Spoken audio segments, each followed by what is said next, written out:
Welcome back to the Starcasm YouTube channel. This is Asa Hawks with some exclusive details about the arrest of 90 Day Fiancé Season 10 star Samuel Wilson. One of the central storylines for Sam and Citra this season was his drug possession arrest early last year and whether or not it would result in jail time.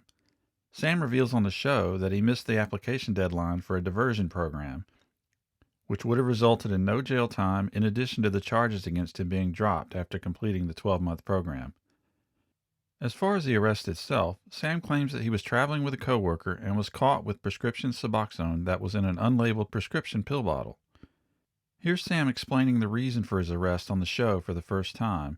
He would later talk about it a couple more times on the show, and the details seem to shift slightly each time. Recently, I was on a business trip with a coworker, and the cops pulled us over. They found my Suboxone, and because it wasn't in a prescription bottle, they arrested me. Sam's account of his arrest left out a lot of details. As Starcasm was the first to report back in early December, Sam was arrested on March 27, 2023. He was initially charged with felony possession of cocaine, felony possession of buprenorphine, which Suboxone is a brand name of, and misdemeanor possession of drug paraphernalia. That's right, Sam was charged with felony cocaine possession. We'll go more into detail on that in a minute.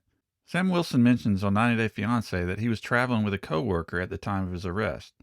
Jail and court records indicate that Sam was with a 24-year-old, now 25-year-old woman.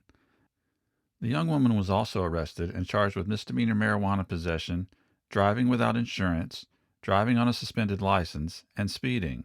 Here's her mugshot photo. The young woman who was with Sam is a podcast host whose LinkedIn profile lists her current job as a corporate trainer for a marketing services company. I could find no connection between her and Sam on their social media accounts.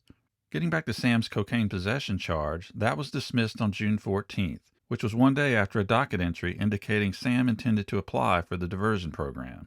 Court records indicate diversion was granted on October 10th, but the docket entry states that the court was, quote, awaiting signatures, unquote.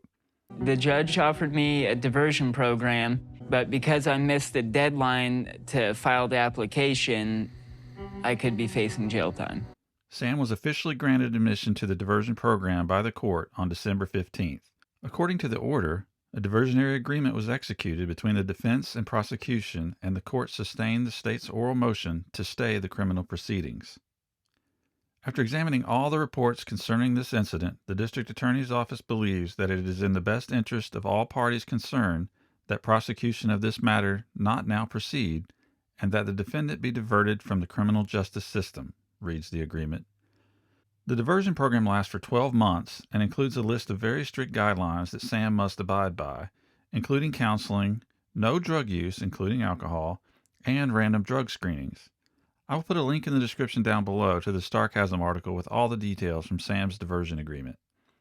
I will also include a link in the description to our article about Sam's recent trip to Indonesia with Citra and his brother Timmy. The article addresses the question, did Sam violate the terms of the diversion agreement by leaving the country? Of course, the big question for viewers is, why was 90 Day Fiancé Samuel Wilson charged with cocaine possession? Starcasm spent more than 2 months trying to get more information on Sam's arrest from police and the courts without any success. That changed earlier this week when we were finally able to obtain an affidavit from an officer with the arresting police department. According to the affidavit, police pulled over a 24-year-old female driver of an SUV after she was clocked doing 94 miles per hour in a 70 miles per hour zone on Interstate 35.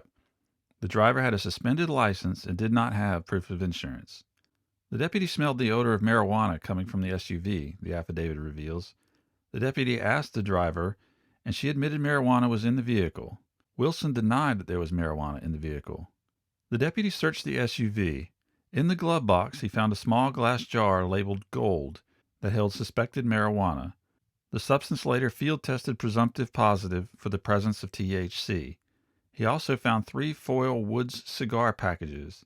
In the middle armrest, there was a foil wood cigar package that contained a half-smoked cigar. So far, things didn't look too bad for Sam, but that changed when the officer looked in the back seat. On the rear passenger seat, there was a backpack that had indicia, which means signs, indications, or distinguishing marks, of ownership for Wilson, a plastic bag with 10 clean syringes, a bottle cap with white residue, a glove that held 3 syringes, and a sock that held 7 syringes. That's a total of 20 syringes. 3 of the 7 syringes held a clear liquid. A field test of the liquid was presumptive positive for the presence of cocaine.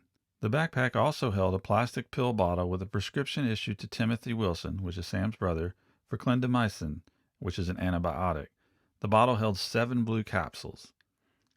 The female driver agreed to answer questions and admitted to buying the marijuana. She told the officer she was unaware of her driver's license being suspended. Quote, she said she did not claim ownership of any syringes, unquote. Sam refused to answer any questions. Both were arrested. When the deputy was searching Sam's pocket, he found a plastic pill container labeled for Sam's dad, Brian, for buprenorphine. The container held 3.5 pills, which were identified as buprenorphine. Sam had 3 different medication containers in his possession, none issued to him.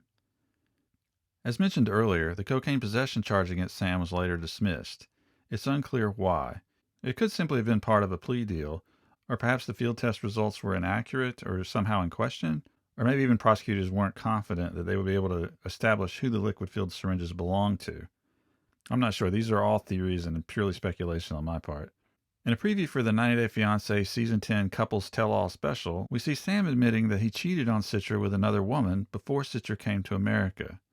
Could that woman be the young woman Sam was arrested with? Will the fact that Sam was initially charged with cocaine possession be brought up at the tell-all? To find out, tune in the next 2 Sunday nights at 8, 7 Central on TLC and stream on Max and Discovery Plus. Thanks so much for watching.